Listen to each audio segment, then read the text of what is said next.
అండి. Welcome back to story book audio. ఈ story నచ్చితే లైక్ చేసి సబ్స్క్రైబ్ చేసుకోండి. బాబు చిట్టి అలా చెప్పేసరికి షాక్ అవుతారు.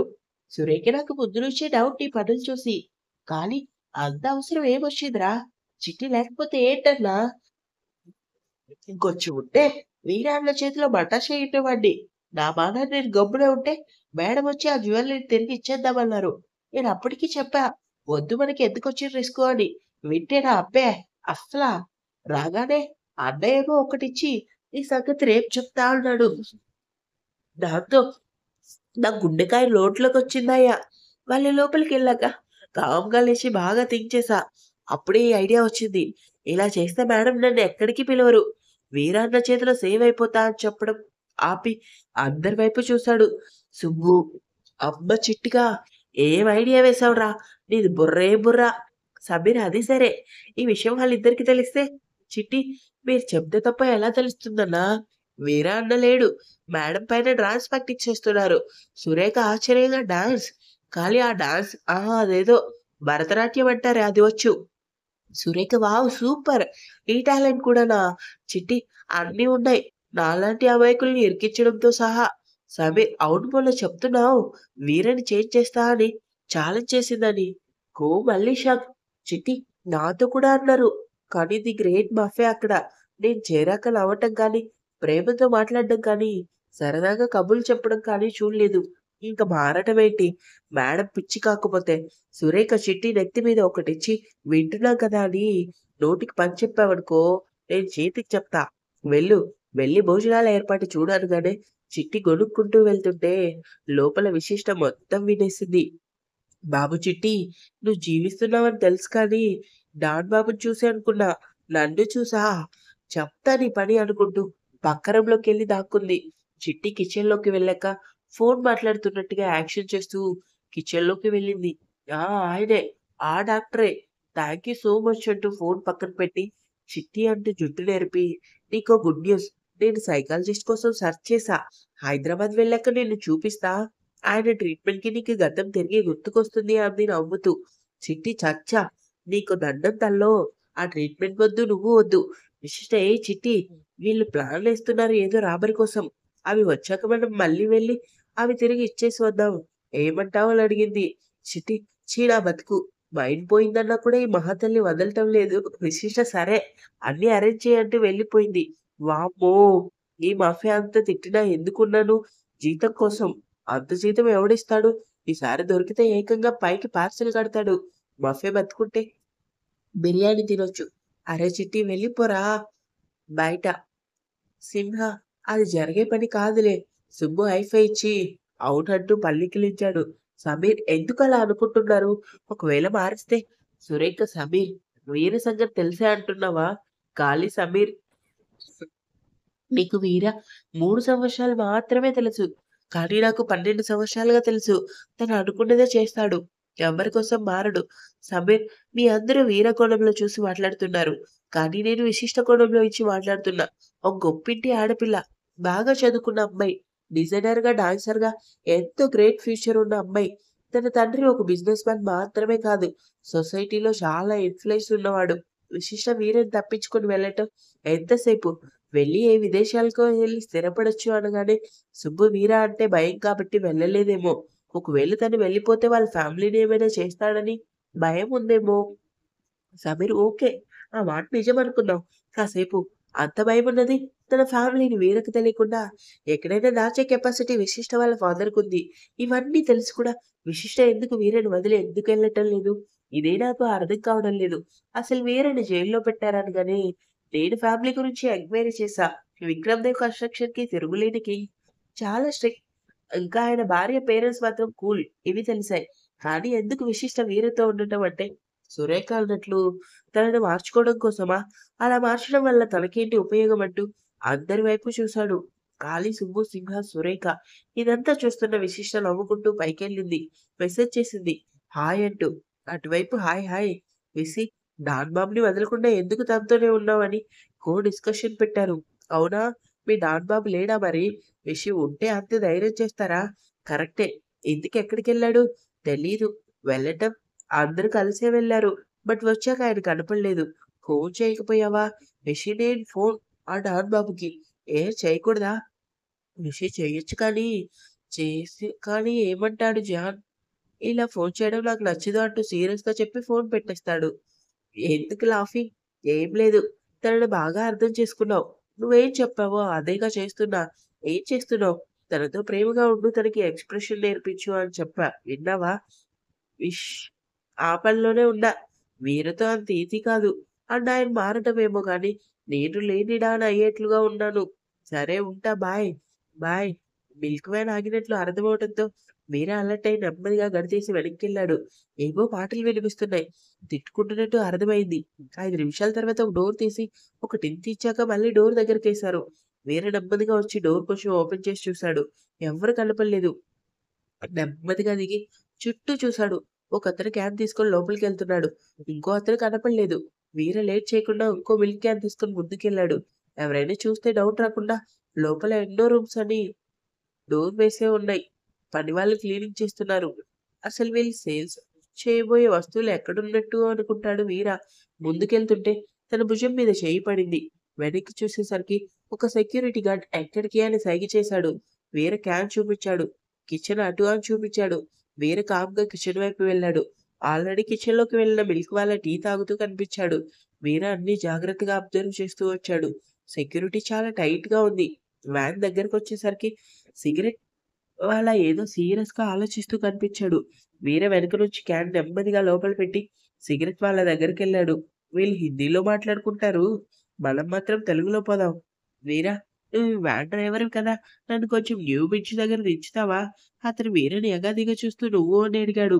వీర, మాకు తెలిసినతను లోపల పనిచేస్తున్నాడు. తనతో వచ్చా. నాకు వెహికల్ లేదు. మళ్ళీ అంత దూరం నడవటం దేనికి అని నిన్ను అడిగాలే అంటూ సిగరెట్ తీసి తనకి ఆఫర్ చేశాడు. అతను కంగారుగా ముందు లోపల పెట్టవయ్యా! ఇక్కడ ఇలాంటి పనులు చేయకూడదు అని వీర అంటే బయట చేయొచ్చన్నమాట. అతను ఆ! అన్నాడు సీరియస్‌గా. "వేరే ఏంటి ఏదో ఆలోచిస్తున్నావు?" నేను వ్యాన్ వెనక లాక్ చేసి వ్యాన్ స్టార్ట్ చేశా. మా వాడసలు తాళం వేసి లేదు అంటూ తిడుతున్నాడు. ఏం అర్థం కావడం లేదు అంటూ బుర్ర గోక్కున్నాడు. "వీరే ఇందులో అంత ఆలోచించేదేముంది? తాళం లోపల ఉంటే నువ్వు మర్చిపోయినట్లే. మీ వాడు వచ్చేలోపు నువ్వు వెళ్లి చెక్ చేయి" అనగానే అతను కదా అనుకుంటూ వెనక్కి వెళ్లి చూసేసరికి తాళం కనపడింది. వచ్చి నేనే మర్చిపోయానేమో కానీ వీర అది సరే మీరెన్ని సంవత్సరాలుగా వీళ్ళకి మిల్క్ సప్లై చేస్తున్నారు? అతను అబ్బో! ముందు మా నాన్న సప్లై చేసేవాడు. ఆయన చనిపోయాక నేను మా అన్న వెళ్ళాడే వాడే సప్లై చేస్తున్నాం. దాదాపు 20 సంవత్సరాలుగా తెలుసు. అందుకే మిమ్మల్ని మాత్రమే చెకింగ్ చేయకుండా లోపలికి పంపుతున్నారన్నాడు గర్వంగా. వీర ఓహో! అతను అవును. నువ్వు ఏ పని మీద వచ్చావు? మీరా చెప్పాగా మా వాళ్ళు పని చేస్తున్నారని. వాళ్ళతో వచ్చా. ఏదైనా ఉద్యోగం ఇప్పిస్తారేమో అని. అతను వాళ్ళ అన్న రావటం చూసి సరే పద వెళ్తూ మాట్లాడుకుందాం అన్నాడు. వాళ్ళ అన్న వచ్చి ఎవరితను అని అడిగాడు ఆశ్చర్యంగా. అతను జరిగింది చెప్పగానే సరే సరే పద అంటూ ముగ్గురు వ్యాన్ ఎక్కారు. ఎగ్జిట్ గేట్ వేరే వైపు ఉండటంతో వీరికి అర్థమైంది. సెక్యూరిటీ వాళ్ళు చూడరని బయటికి వెళ్ళాక బ్రిడ్జ్ దగ్గర దింపి వాళ్ళు వెళ్ళిపోతుంటే వీర లిఫ్ట్ ఇచ్చారు కనీసం సిగరెట్ అయినా తాగి వెళ్ళండి అని ఆఫర్ చేయగానే ఇద్దరు దిగారు. ముగ్గురు ఒకే చోట కూర్చున్న తర్వాత మిల్క్ వాళ్ళ అయితే ఉద్యోగం కోసం వచ్చావా? ఆయన ఎవరూ లేరని మళ్ళీ రమ్మన్నారు. డ్రైవర్ వాళ్ళ వచ్చినా ఇవ్వకపోవచ్చు. ఎందుకంటే వాళ్ళు కొత్త వాళ్ళు ఎవరిని నమ్మరు. అక్కడ పనిచేసే వాళ్ళంతా పాత వాళ్ళే. ఇంతకీ నీకు తెలిసిన ఆయన ఎన్ని సంవత్సరాలుగా చేస్తున్నాడు?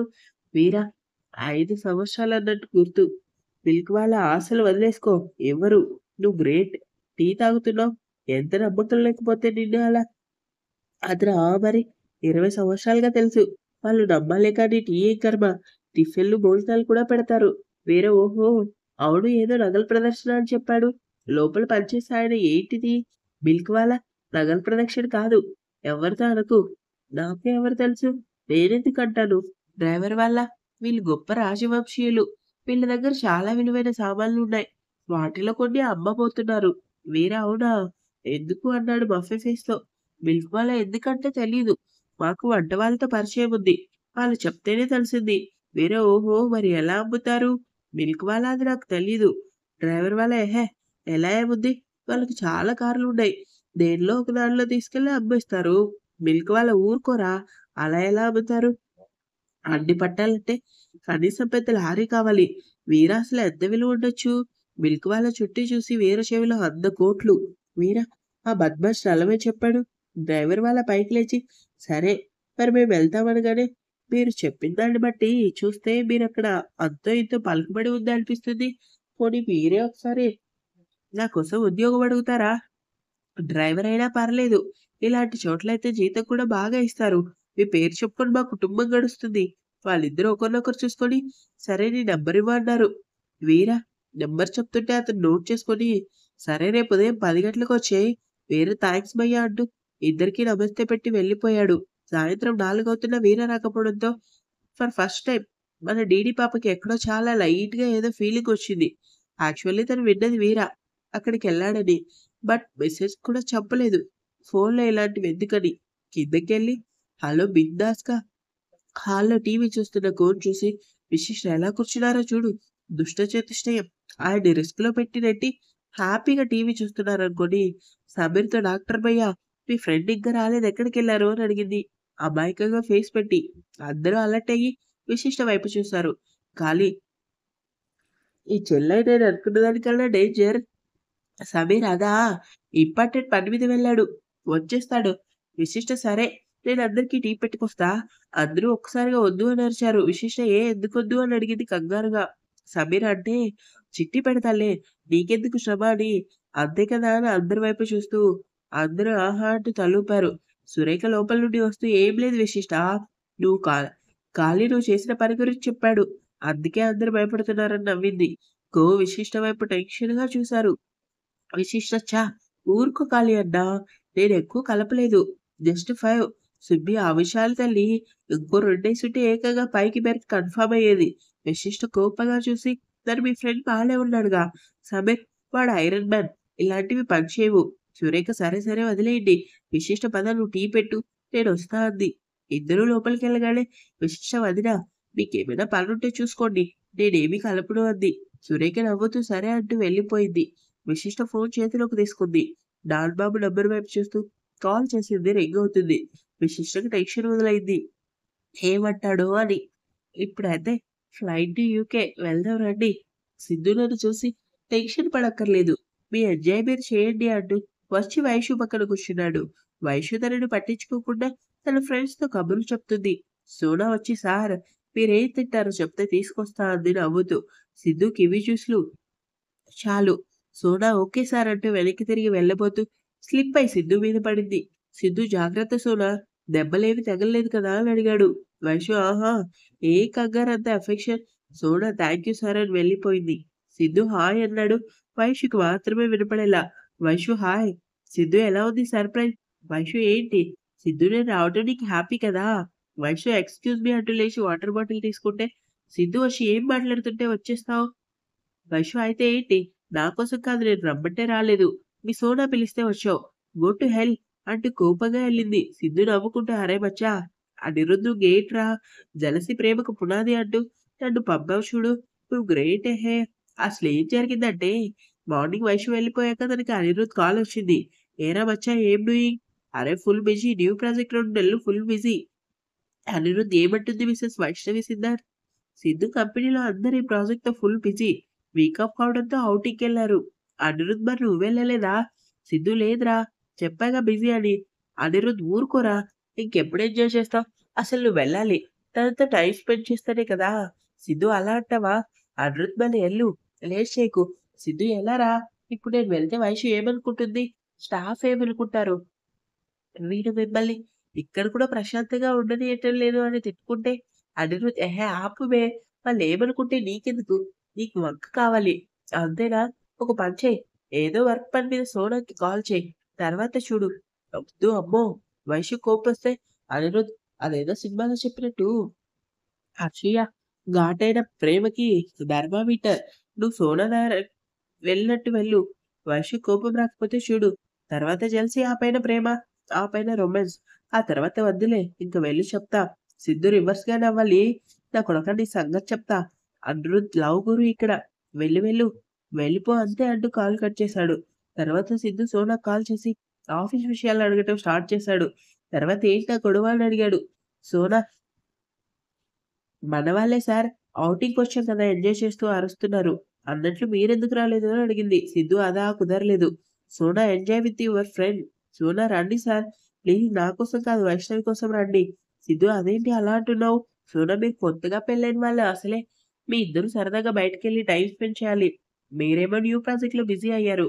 అందుకే కనీసం ఈ ఒక్కరోజైనా తన కోసం రండి. ప్లీజ్ అంటూ కాల్ కట్ చేసింది. అదీ జరిగింది. సోనా సార్ జ్యూస్ అంటూ తెచ్చిచ్చింది. సిద్ధు తాగేసి వైషు దగ్గరికెళ్తుంటే, సోనా సార్ అందరం కలిసి ఫోటోస్ దిగుదాం. ప్లీజ్ సార్ అని అడిగింది. సిద్ధు సరే అనటంతో ఫోటోస్ రెడీ అయ్యారు. సిద్ధు బావ వయసు కోసం వెతుకుతుంటే తను మాత్రం ఏం పట్టించుకోకుండా గ్రూప్ ఫోటోలో లాస్ట్‌లో నిలబడింది. అరగంట తర్వాత అందరూ షాపింగ్‌లో బిజీ అయ్యారు. సిద్ధు వైష్‌కి కాల్ చేసి ఎక్కడా అని అడిగాడు. వైషు నువ్వేం నేను పిలిస్తే రాలేదు కదా బావా! మరెందుకు నాకు ఫోన్ చేయటం? సిద్ధు వైషు యాక్చువల్లీ నేను నీకోసమే అంటూ ఏదో చెప్తుంటే సార్ అంటూ షాన్ ఇంకొందరు మగజన్స్ వచ్చి సిద్ధుని తమతో లాక్కెళ్లారు. ఎద్దు బావ ఏం చెప్పకుండానే కాల్ కట్ అయింది. ఈవినింగ్ అవుతుండగా అందరూ ఒకే చోట గ్యాదర్ అయ్యారు. షోనా, షాన్ సీరియస్‌గా ఏదో మాట్లాడుకోవటం చూసి సిద్ధు వెళ్లి ఎనీథింగ్ రాంగ్ అని అడిగాడు. సోనా కళ్ళు తుడుచుకుంటూ ఆ సార్ మా రూమ్‌మేట్ సూసైడ్ అటెంప్ట్ చేసిందని ఫోనొచ్చింది. అందుకే అందరిని డిస్టర్బ్ చేయడం ఇష్టం లేక నేను వెళ్ళిపోతా అంటున్నా. షాన్ అదే సార్ బస్‌లో వెళ్ళినా అందరిని డ్రాప్ చేశాకే సోనా వాళ్ళ ఏరియా వస్తుంది. అందుకని సిద్ధు ఓ కమాండ్ అందులో ఆలోచించేదేముంది నేను డ్రాప్ చేస్తా. మీరందరూ బస్‌లో వెళ్ళిపోండి అన్నాడు. షాన్ అయ్యో సార్ మీకెందుకు ట్రబుల్ నేను డ్రాప్ చేస్తా. సిద్ధు అలా అంటావా? అయితే బైక్ కీస్ తీసుకో అంటూ ఇవ్వబోయాడు. Sona Shaan restaurant bill pay చేశావా? ఇంకా బస్ రెంట్ ఇవ్వాలి. నువ్వు ఆగిపో. నేను ఎలాగోలా వెళ్తాలే అంది బాధగా. Siddhu then I will come with you. No problem అన్నాడు. స్వతహాగా సిద్ధు బావ, సురేంద్ర అంకుల్, విశిష్ట అంక నేను అందరినీ నమ్మేస్తాం ఈజీగా. సోనా థ్యాంక్ యూ సార్ అంది ఇబ్బందిగా. వైషు షాన్ కోసం వస్తూ చూసేసరికి సిద్ధు బావ బైక్ స్టార్ట్ చేయటం, సోనా పాప వెనక్కి సిద్ధు భుజంపై చేయి వేయటం. మనోడు హీరో లెవెల్‌లో జుర్రుమని పోనించడం జరిగాయి. అంతే. వైషుకి ఏం అర్థం కాలేదు. మనసంతా అదోలా అయిపోయింది. షాన్‌ని ఏం అడగాలనిపించలేదు. వీరా లోపలికి రావటం చూసి కిచెన్‌లో బాల్కనీలో నుంచి చూసి విశిష్టకి కొంచెం రిలీఫ్ అనిపించింది. సమీర్ వీరని చూసి వచ్చేసావా? ఇంతసేపు రాకపోయేసరికి విశిష్ట కంగారు పడుతుంది. సోఫాలో సెటిల్ అయ్యి కాలు ముందు కాలేసుకొని కూర్చున్నాడు. విశిష్ట వాటర్ బాటిల్ తెచ్చిచ్చింది. వద్దు అంటూ మఫే ఏంటి? మఫే మొహంతో చెప్పాడు. ఎవరు మఫే? ఖాళీ. రేపటికి మేము రెడీ వీరా. వీరా జాన్ టీ ఇవ్వు అన్నాడు. విశిష్ట కిచెన్లోకి వెళ్ళగానే సమీర్ వాటి కాస్ట్ 40 కాదు 200 కోట్లు. అవి 2 కాదు 4 వస్తువులు. అండ్ మనం రేపు వెళ్ళటం లేదు. ఆ సూరజ్ కాల్ చేసి చెప్పు అంటూ కిచెన్లోకి వెళ్ళాడు. షాక్. సుబ్బు 200 కోట్లా? మరి సూరజ్ ఎందుకు అలా చెప్పాడు అన్నాడు ఆశ్చర్యంగా. ఇంకా ఉంది. వీరా డే బై డే ఈ టైంకి వస్తాడు. నోటిఫికేషన్ రాకపోతే ప్రొఫైల్ చెక్ చేసుకోండి. సబ్స్క్రైబ్ చేసుకోవడం అయితే మర్చిపోవద్దు.